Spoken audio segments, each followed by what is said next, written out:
Assalamualaikum warahmatullahi wabarakatuh. Tahukah anda dalam setahun ada 10 hari yang Allah sangat cintai? Ya, ia adalah 10 hari pertama Zulhijjah. Tapi apa sebenarnya yang berlaku dalam hari-hari ini?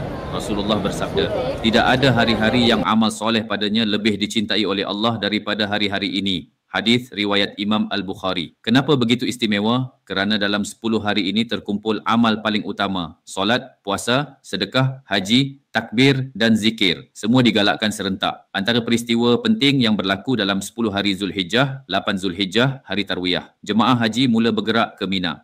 9 Zulhijjah, hari Arafah. Hari wukuf, kemuncak ibadah haji dan hari puasa Arafah yang menghapus dosa 2 tahun. 10 Zulhijjah, hari raya Aidiladha, hari korban, mencontohi pengorbanan Nabi Ibrahim AS.